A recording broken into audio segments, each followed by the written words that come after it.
নির্বাচন যেটা ঘোষণা করেছেন 2026 সালের ফেব্রুয়ারি মাসে, তখনই নির্বাচন হতে হবে।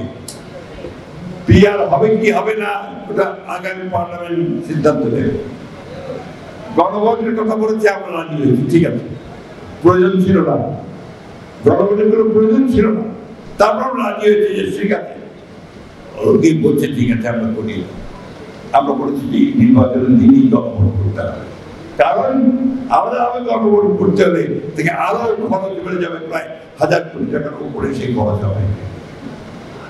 নির্বাচনের দুটো ব্যালট থাকবে, একটি ব্যালটে গণভোটের কথা থাকবে, আরেকটি ব্যালটে আপনার নির্বাচন সংসদের নির্বাচন হবে।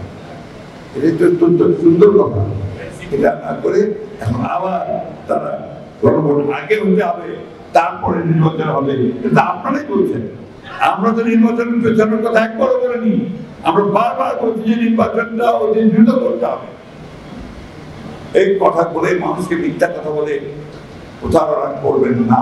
আমি আজকে কাগজে দেখলাম আমাদের শ্রদ্ধেয় বন্ধু মানুষ তাহের সাহেব তার এলাকায় আমাদেরকে দোষারোপ করেছেন যে আমরা নাকি নির্বাচনকে বাধা দিয়ে এখন পর্যন্ত নির্বাচনকে যতটা বাধা সৃষ্টি করেছেন আপনারা করেছেন।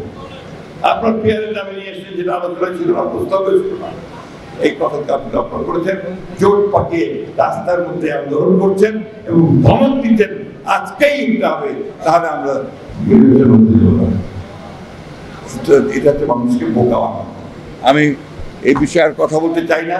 আমি শুধু একটা কথা বলতে চাই ভাই, যে অত্যন্ত কঠিন একটা সময় আমরা পার হচ্ছি।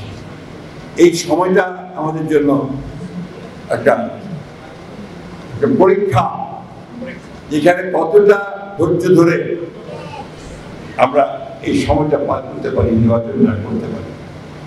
এখানে বিভিন্ন শক্তি, প্রধান উপদেষ্টা নিজেই বলছেন যে কোনো সময় হামলা হতে পারে। পরিষ্কার করে বলা উচিত ছিল যে হামলা কোত্থেকে আসবে, কারা করবে, এটা বলা উচিত ছিল জাতিকে। জাতি প্রস্তুত আছে যে কোনো হামলা প্রতিরোধ করতে।